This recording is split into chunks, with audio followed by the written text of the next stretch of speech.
मेरी निगाह कॉर्नर में हुई, देखा तो सजी धजी, ये देखिए मुझे मतलब रोना भी आ रहा, भावुक हो रही हूँ और मेरे ये खड़े हो रहे हैं रोंगटे। ऐसी राधा रानी नीले स्वरूप में इतने बढ़िया सजी धजी, मतलब मुकुट लगाए हुए और आभूषण पहने। तो मैंने सोचा कि पैसे छुट्टे ले लूँ और फिर उनसे मिलूँ, कौन है ये महिला। इतने में पैसे वैसे लेती हूँ, सामान लेती तो वो है नहीं, अदृश्य हो गई। हिंदी साहित्य में एमए मैंने किया जी। और वैसे ही मुझे रिजल्ट के पहले एक टीचर छुट्टी पर जा रही थी, तो मैं गांधीवादी संस्था Kasturba rural institute Indore Khandwa road, Kasturba Gandhi ji की धर्मपत्नी थी, वहाँ मुझे बीए को पढ़ाने का मौका मिल गया, लेक्चरशिप मिल गई। अच्छा, लेक्चरर भी रह चुके हैं आप? चाह रही थी लेकिन डबल एमए LLB किया है। अच्छा, डबल एमए। और जीवन में मुझे तो कलेक्टर और जज बनने का मेरा सपना था, लेकिन ईश्वर बोले ये छोड़ो ये सपना सबसे अच्छा है, ब्रह्म के पास आ जाओ। रेडियो में भी टॉक किया मैंने, टीवी पे भी किया, लेकिन पता नहीं क्या हुआ, अचानक की बस बैग उठा के ब्रज की तरफ चली तो चली, फिर पलट के नहीं देखती।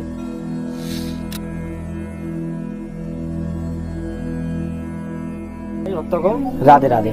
भक्तों, आज हम आपको ब्रज के जो संत हैं उनसे मिलवाएंगे कि हमारा जो ब्रज है, ब्रज की क्या पावर है और किस प्रकार अपने भक्तों को जो है ये अपनी ओर खींचता है और किस प्रकार वो अपने रोजमर्रा के कामों को छोड़ करके अपने जीवन को साधु संतों की जो है प्रवृत्ति में ढालते हैं। इसी प्रकार एक भक्त हमारे साथ आज जुड़े हैं जो कि महिला साधु हैं और किस प्रकार जो कि अपने डेली नित्य कामों को, और यहाँ तक कि ऐसा बताया गया है कि वो प्रोफेसर तले रह चुकी हैं और सब कुछ छोड़ करके हमारे इस ब्रज के प्रेम को पाने के लिए जो है वो यहाँ हमारे ब्रज में आई हैं। तो उनके जीवन के बारे में थोड़ा सा कुछ हम जानेंगे, किस प्रकार उन्होंने अपने जीवन को जो है साधु के जो है उसमें बदला है और उनके जीवन की ऐसी कौन सी परिस्थिति रही जो उन्होंने सब कुछ त्याग करके श्री राधा नाम के अंदर डूब चुकी हैं। तो अब हम आपको उनसे मिलवाते हैं भक्तों। क्योंकि आप सोच नहीं सकते कि ब्रज के अंदर ऐसे ऐसे साधु भी हैं जो कि अपना सब कुछ छोड़ करके केवल राधा रानी के नाम में इतने डूब चुके हैं कि उसका कोई मतलब कि शब्द हम अपने मुंह से भी बता भी नहीं सकते कि क्या उसकी लीला है राधा नाम की। उस राधा नाम की लीला में बिल्कुल ही तत्पर डूबे हुए हैं। तो यहाँ आप दर्शन कर सकते हैं साधु माता के कि किस प्रकार यहाँ विराजमान है। राधे राधे माता जी। राधे। माइक लगाओ।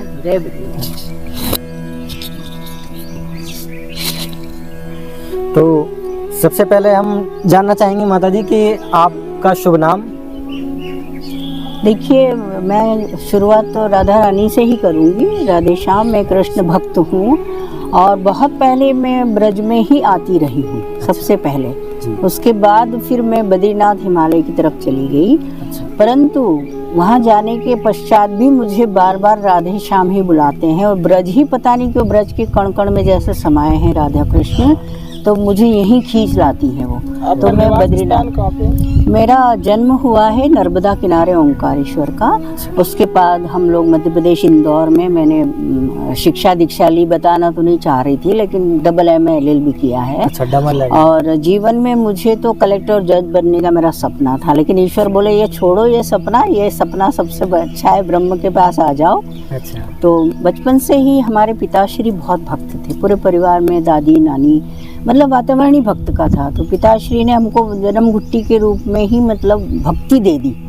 हाथ जीवन जी बचपन से ही भक्ति में ही रहा। जी, गीता रामायण ये सब हमारे हाथ में बचपन से दे दिया गया। शिव महिम स्तोत्र सारे भाई बहनों को। बस समझ लीजिए कि ये कई लोग कहते हैं कि संत कैसे बने।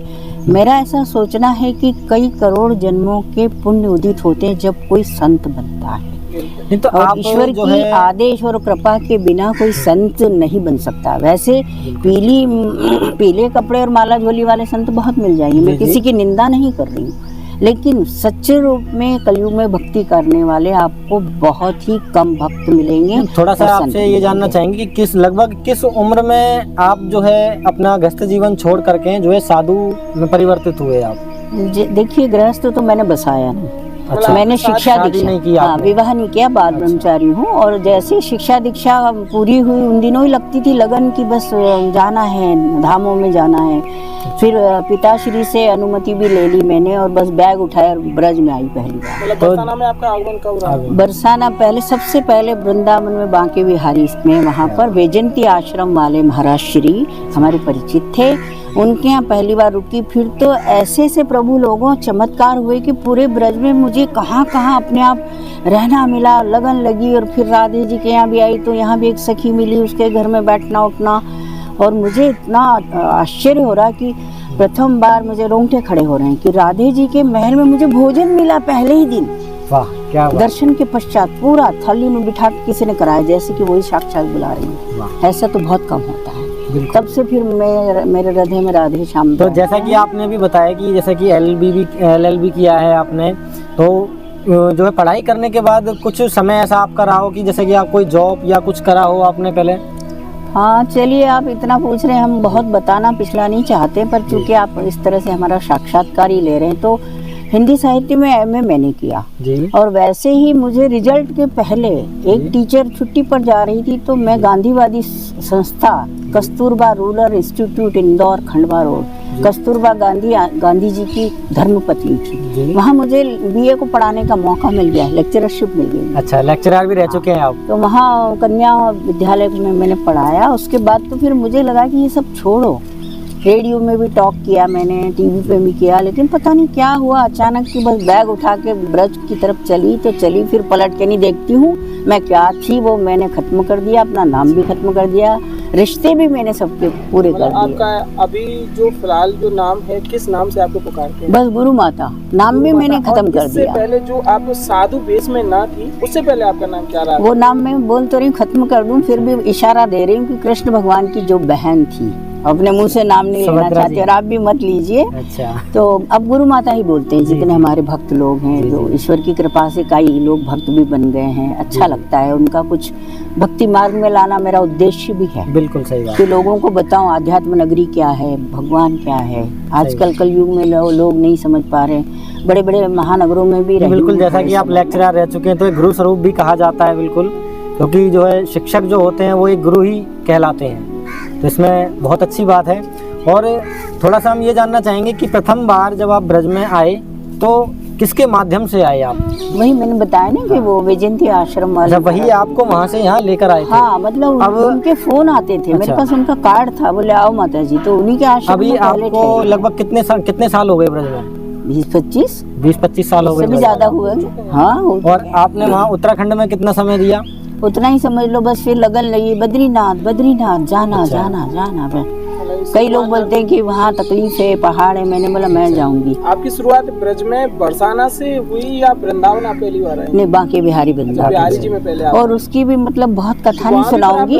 पहली बार में मेरा बैग ही चोरी हो गया, चोरी नहीं हुआ है, वो बस वाला वहाँ ले गया। उस समय रोका था, दिवाली का समय वक्त था शायद, तो वहाँ बस वाला चला गया। अच्छा हुआ कि उसी के मोबाइल से मैंने किसी को फोन किया था।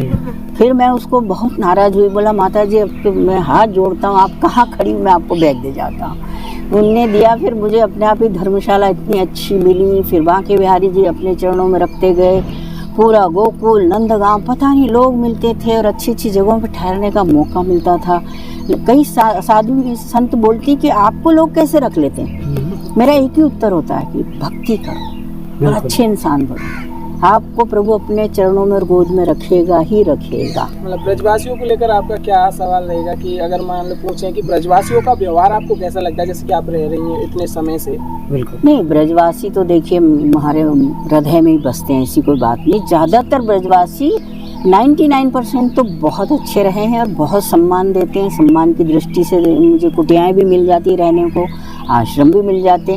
1% कोई टेढ़ा होता तो जाने दो, टेढ़ी टांग वाला कन्हैया है, तो ब्रजवासी भी थोड़े टेढ़े हो जाएंगे। बिल्कुल सही बात है। हम लोग कुछ उसको ज्यादा ध्यान नहीं देते। अच्छा। बहुत अच्छा है। ब्रज में आने के बाद आपका जीवन में कुछ ऐसी घटना हुई हो कि आपको लगा हो कि ये मतलब साक्षात भगवान कृष्ण या राधा रानी स्वरूप है? कि कई बार ऐसा लीलाओं में हमने सुना है कि प्रभु अपने भक्त को दर्शन देने जरूर आते हैं, तो कुछ ऐसी कोई लीला आपके जीवन में घटी हो? देखो, वैसे तो देखिए चमत्कार नहीं बताना चाहिए, लेकिन बता देती हूँ। एक बार वहाँ बांके बिहारी जा रही हूँ और मैं प्रसाद खरीद रही थी, तो कुछ बड़ा नोट था मेरा, छुट्टे ले रही थी। इतने में मेरी निगाह कॉर्नर में हुई, देखा तो सजी धजी, ये देखिए मेरे, मुझे मतलब रोना भी आ रहा है, भावुक हो रही हूँ। और मेरे ये खड़े हो रहे हैं रोंगटे, ऐसी राधा रानी नीले स्वरूप में इतने बढ़िया सजी धजी, मतलब मुकुट लगाए हुए और आभूषण पहने। तो मैंने सोचा कि पैसे छुट्टे ले लूँ और फिर उनसे मिलूँ, कौन है ये महिला। इतने में पैसे वैसे लेती हूँ, सामान लेती तो वो है नहीं, अदृश्य हो गई। मैं तो गदगद हो गई, मुझे पता चल गया कि ब्रज के कण कण में राधे श्याम बसे हैं और जाएंगे भी नहीं। और जहाँ तक मुझे थोड़ा सा नॉलेज है कि जब कृष्ण भगवान अवतार ले रहे थे यहाँ, तब हमारे विश्वकर्मा ने ये पृथ्वी उन्हें अलग से भेंट की है। ऐसा सुना भी है और ऐसा महसूस भी होता है कि ये पृथ्वी दिल्ली, बम्बई, कलकत्ता किसी से जुड़ी नहीं है और यहाँ प्रलय आए चाहे महाप्रलय आए, ब्रज विलुप्त नहीं होगा। तो भक्तों, आज आपने हमारे चैनल के माध्यम से एक ऐसी साधु माता के जीवन के बारे में जाना जो कि पहले जो है प्रोफेसर भी रह चुकी हैं, पढ़ी लिखी भी हैं। क्योंकि आजकल क्या होता है कि कुछ चंद किताबें पढ़ने के बाद हमारी आजकल की नई पीढ़ियाँ कुछ जो है हमारे धर्म के विरुद्ध ही खड़ी हो जाती हैं, या फिर कई सवाल ऐसे जो है पूछने लगती हैं जो कि नहीं पूछने चाहिए।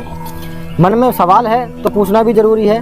तो इसी प्रकार हमारे चैनल के माध्यम से हम ऐसे ही भक्तजनों को, ऐसे ही संतों को जो है आपको हम दर्शन कराते रहेंगे भक्तों। आप और कुछ विचार थोड़े से जानना और चाहेंगे हम।